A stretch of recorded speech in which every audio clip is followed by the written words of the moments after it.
Guys, this is Paul McWhorter with TopTechBoy.com, and we're here today with episode number 99 in our incredible new tutorial series where you are unleashing the power of your Raspberry Pi Pico W. What I will need you to do is pour yourself a nice tall glass of ice cold coffee. That would be straight up black coffee poured over ice. No sugar, no sweeteners, none needed. And as you're pouring your coffee, as always, I want to give a shout out to our friends over at Sunfounder. Sunfounder is actually sponsoring this most excellent series of video lessons. And in this class, we will be using the Kepler kit for Raspberry Pi Pico W. Now, hopefully most of you guys already have your gear, but if you don't, take a look down in the description. There is a link over to Amazon, and you can jump on over there and pick your kit up. And believe me, your life and my life are going to be a whole lot simpler if we are working on identical hardware. But enough of this shameless self-promotion. Let's jump in and talk about what I am going to teach you today. And what I'm going to do is I'm going to show you my solution to the homework assignment that I gave in lesson number 98. But I must first ask, were you successful? If you were successful, leave a comment down below. I am legend, double chest bump. And if you were not successful, leave a comment down below. I folded up like a cheap Walmart lawn chair. But hopefully most of you guys were able to do it, because what I showed you in lesson number 98, I showed you how you could set up a very precision pulse train that would hold the servo at a specific angle. And then what your homework assignment was to go in and now from Python to control the position of the servo where you're going from 0 to 180 and back to 0. And to do that by smartly thinking about what you should be doing in Python and what you should be doing on the state machine. Because remember, we had that little loop that was timing things perfectly, and we don't want to mess with that loop.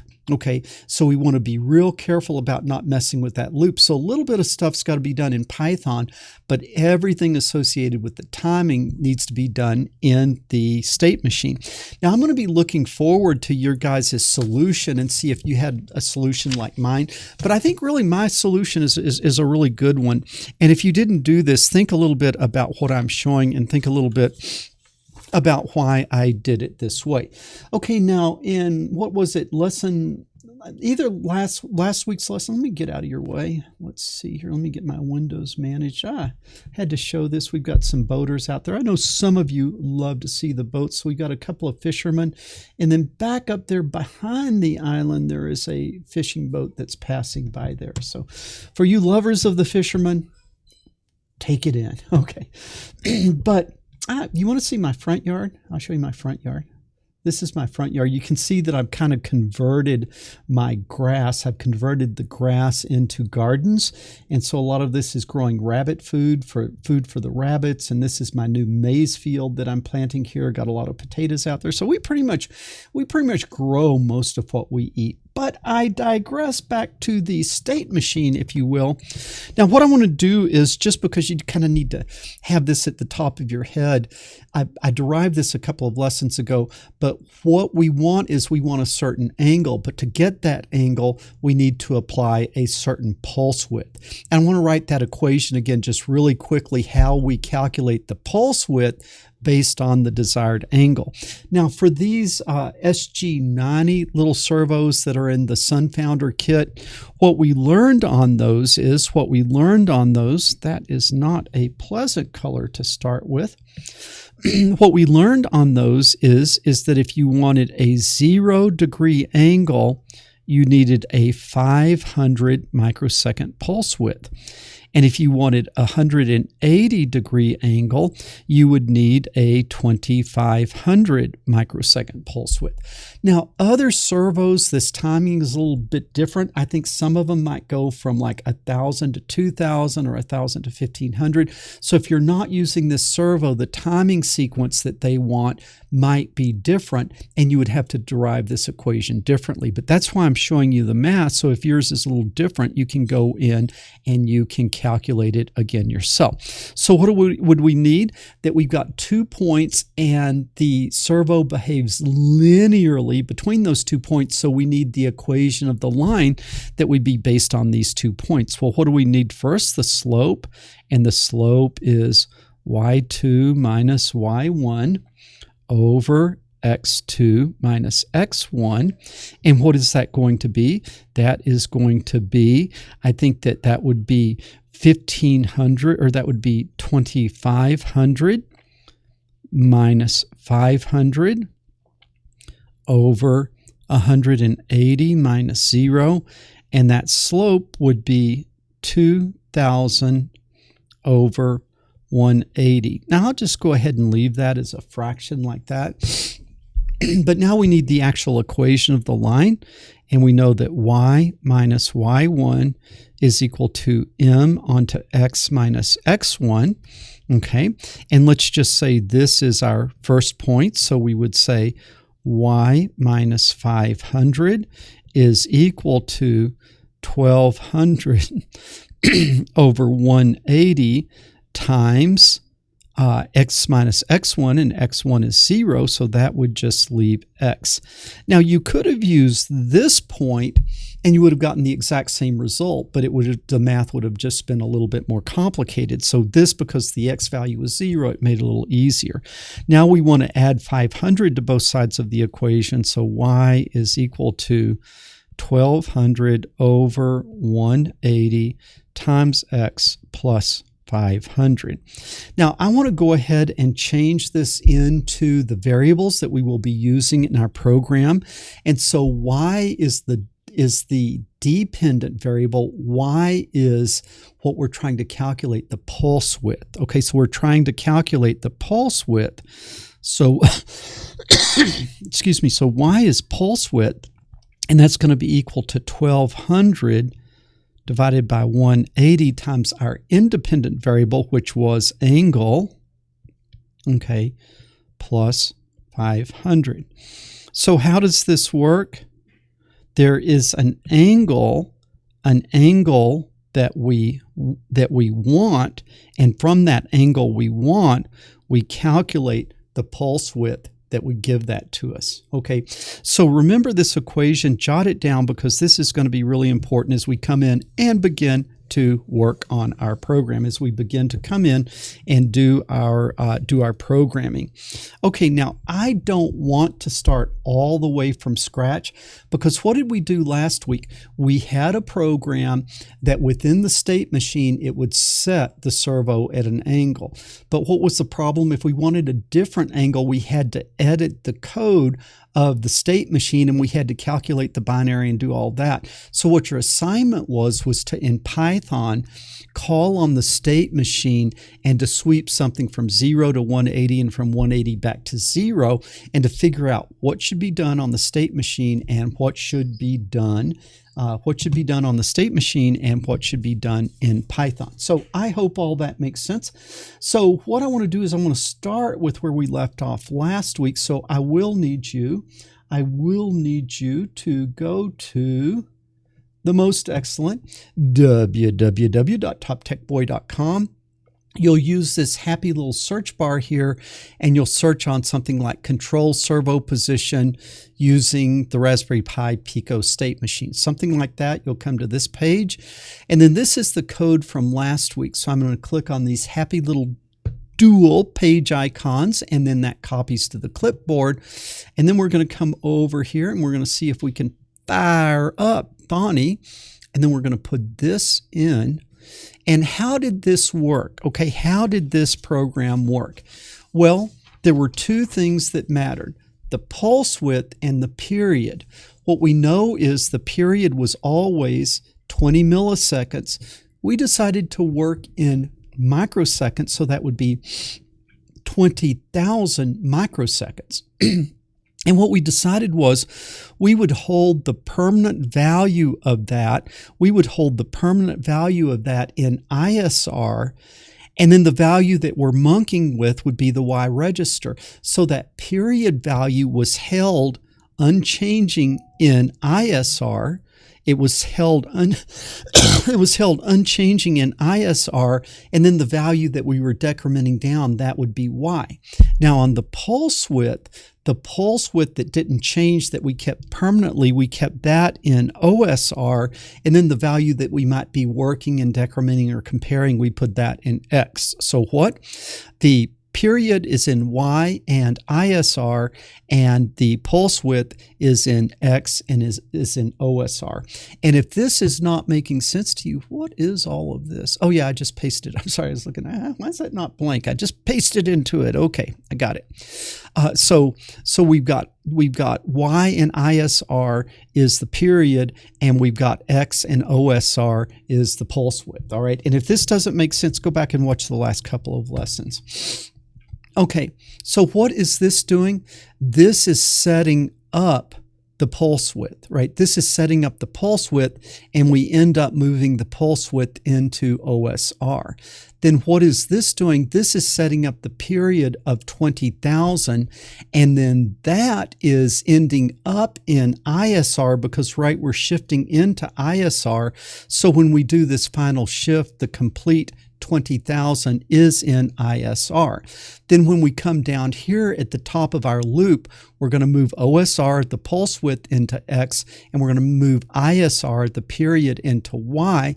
And then really the real action happens here. The real action happens here. This is our timing loop. And we're running at 2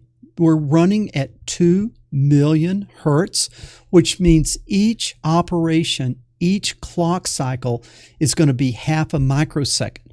So if we look at these, which one of these lines of code actually consume a clock cycle? Well, this jump will consume 1. The landing spot here doesn't take an operation. And then this jump takes a clock cycle. So this dandy little thing here is going to have 2 clock cycles, which means we do our timing loop on 2 times a half microsecond, which is 1 microsecond. And that is really nice because the math becomes easy. If I want 1,500 microsecond pulse width, I just need to go through this loop, 1,500 times. And so hopefully that makes sense. We went over this ad nauseum last week, so I'm not going to talk about it anymore. But what I just want you to see, at the top of the loop, I go out and I get a fresh value of the pulse width from the OSR and move it to X, and I get a fresh value of the period from ISR and I move it to Y, and then I start with the pins on 0, and then I start counting down until X is Y, and then I move it to 1. Go back and watch last week's video if you want more details. Now, I believe, if I'm not mistaken, I've got this set to 500. Okay, if I'm not mistaken, I have this set to 500. So that should take us to 0 degrees on the servo if the universe is in proper working order. So let's just make sure it is. I move that, and boom, this goes to 0. And then if we look over here, what do I have over here? I have a pulse width of 1, 2, 3, 4, 5 divisions. Focus, you aggravating thing. There it is. Okay. I have 1, 2, 3, 4, 5 divisions. I've got 100 microseconds per division. So that pulse is indeed 500 microseconds. So the world is in proper working order as we had hoped. Okay, but now what is it that we want to do? What we want to do is we want to sweep this from 0 to 180 and then back to 0. Well, what I want to do is, the thing that I want to do on the state machine is I want to use this timing loop. Okay, I want to use this timing loop.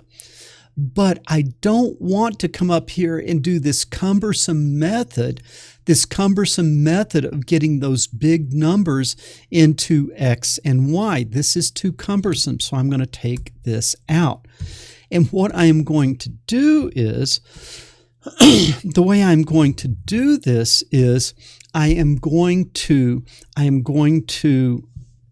let let me make sure I say this right. I always want to make sure that I say things right.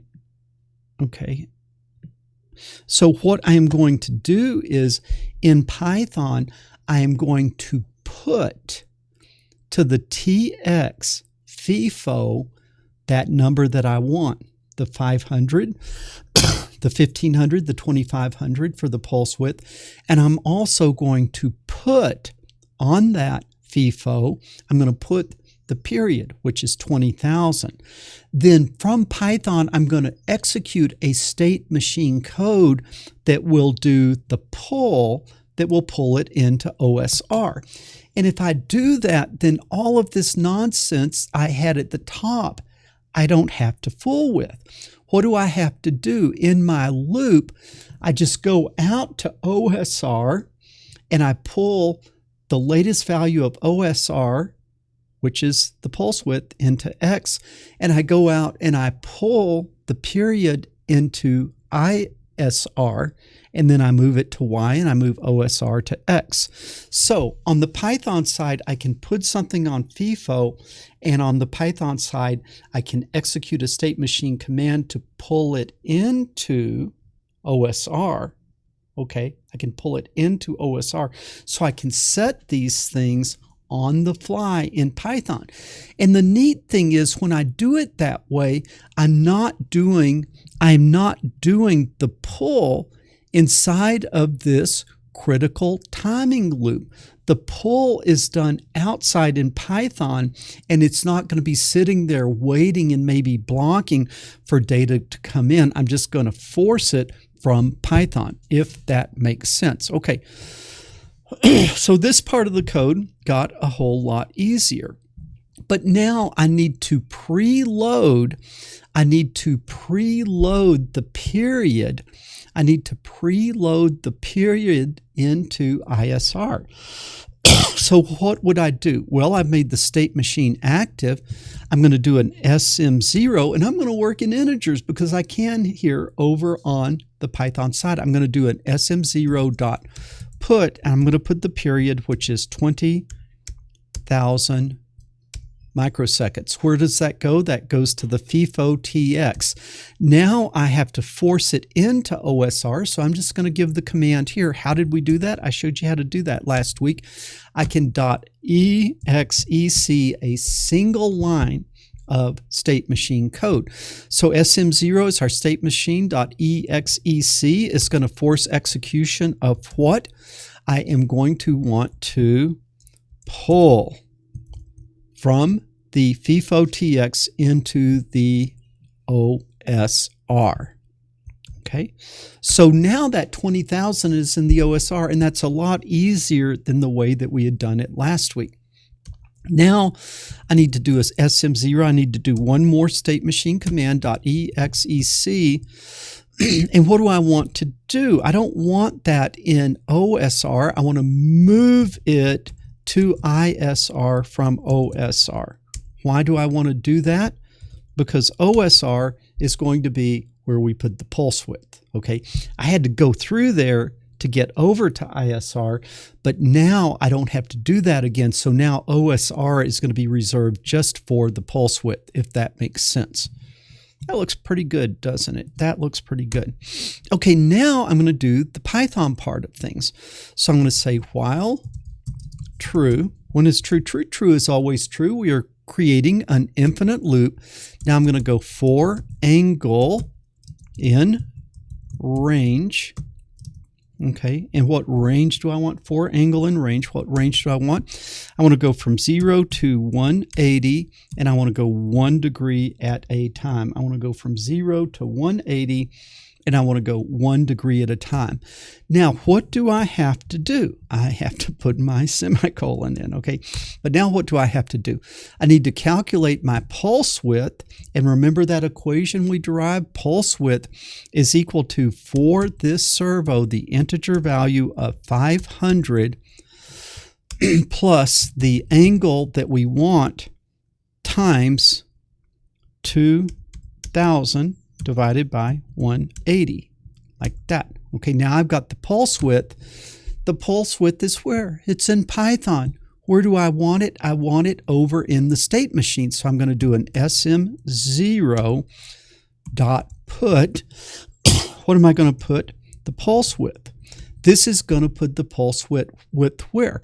It's going to put it in the FIFO TX.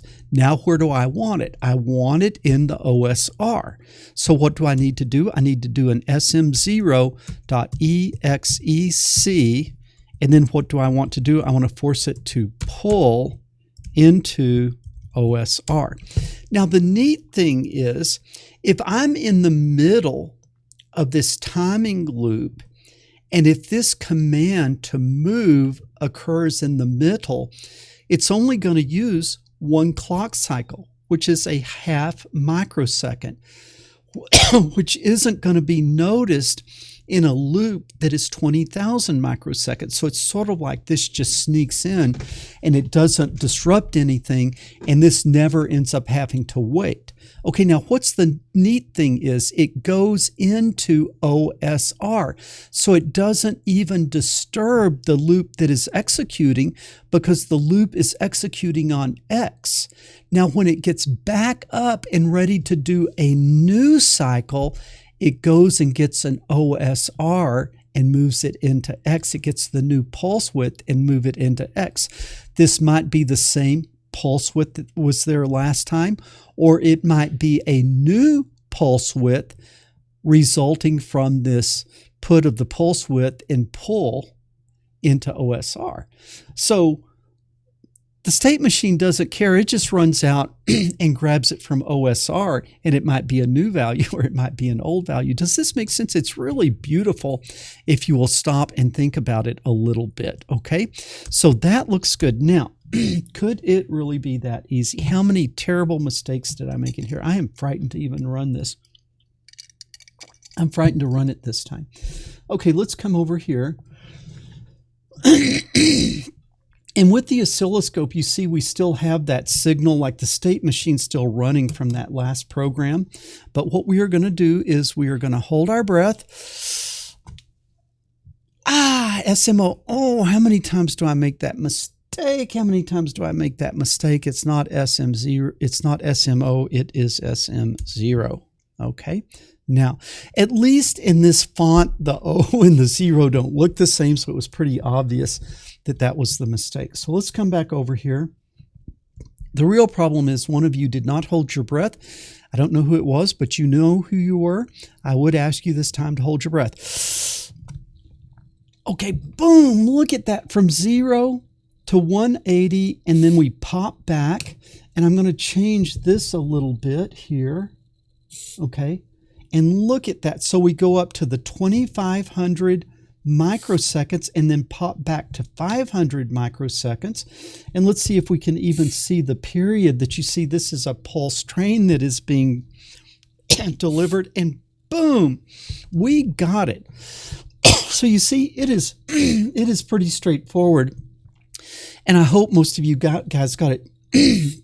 Don't you think it would be better if we smoothly move back and forth? Well, how would we do that? I could copy the code, and then I could paste it.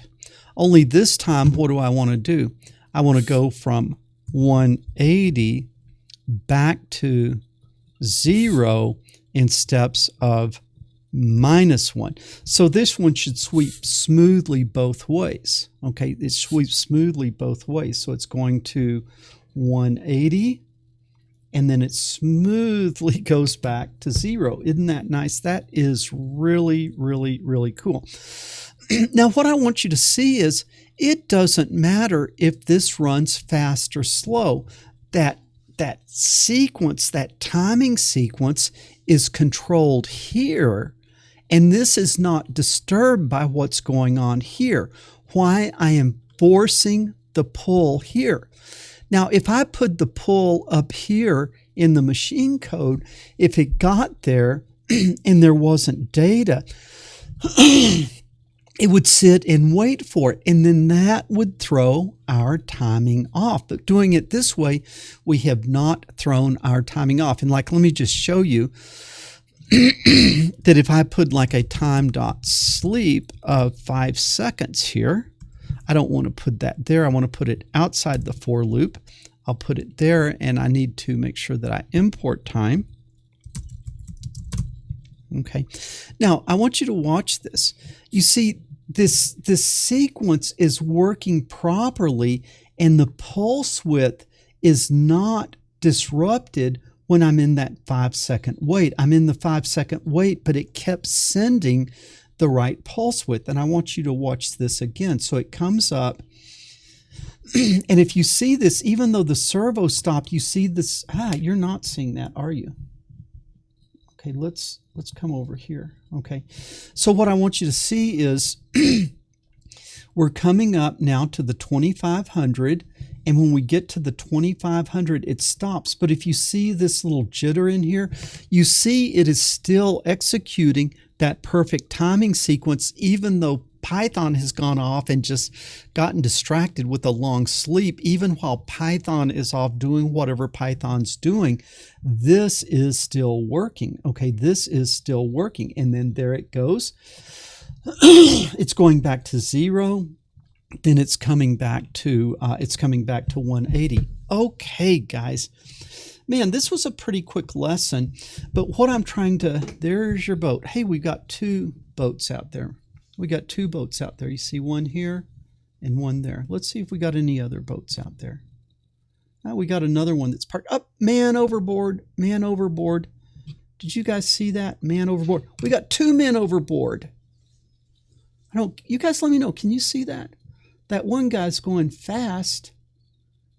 He's not worrying about his buddy. He's back in the boat. We got 1 man underwater still. Am I confused, or do we still have 1 man underwater? I swear I saw 2 guys in the water. Tell me if... there he is. Okay. That scared me. He stayed under for a long time. Now he's going back to the boat. I'd like to see... Are they fighting? I'd like to see him. Yeah, okay. Man number 2 is safely back in the boat. Okay, a little bit of excitement there. Let's go ahead and check on what's going on in the front yard. Things seem to be kind of quiet in the front yard. They're preparing those beds to plant our corn crop for this year. You can see that things are looking pretty good there, but I digress. So we need to talk about homework for next week. Right now, with what I've shown you, we are operating what? 1 servo. What if we wanted to operate 2 servos? And we don't want 1 servo interfering with the other servo. We want each one to run independently. And therefore it would be unfair to hook 2 servos to 1 pin and have them just be going like this together, because that would just be using 1 pin and 2 servos doing the same thing. What I want is I want you to do the old style windshield wipers that used to go like this, okay? So 1 servo is going opposite of the other servo, and by doing that, you will be proving to yourself, to me, and to the rest of the world that you are independently controlling the 2 servos, okay? And I hope that I hope this is not becoming tedious to you guys, because I'm going in little steps, because I found it really hard to learn this stuff just by looking at one big program. So I'm taking you step by step so you'll have a chance to really understand, and each lesson hopefully reinforce the learning from the other lessons. I hope you all are having as much fun taking this class as I am. We got a man overboard again. I hope you are enjoying taking this class as much as I am making it. Man underwater now. I hope you guys can see this on your screen, but there is a lot going on out there. We might have a guy on the island over here right there as well. But I hope you're enjoying taking this class as much as I am making it. It's like I always do, I really want to give a shout out to you guys who are standing with me on Patreon. These more in-depth, deep dive videos that I'm doing, they don't get hundreds of thousands of visitors. And so for me to keep doing this, I really need the support from the Patreons, because it's the people that are really going in deep that, you know, are benefiting from this. And so I want to thank you guys that are helping me on Patreon. I couldn't do this type of lesson without my Patreon supporters. So thank you for that. You can also help me by giving me a thumbs up and leaving a comment down below. If you haven't already, make sure you subscribe to the channel. When you do, ring that bell so you'll get notifications when future lessons drop. And most importantly, share this video with other people, because the world needs more people working on state machines. Boat, boat, boat. We've got all types of action. Boat, boat, boat. The world needs more people working on state machines and fewer people sitting around watching silly cat videos. Paul McWhorter with TopTechBoy.com. I will talk to you guys later.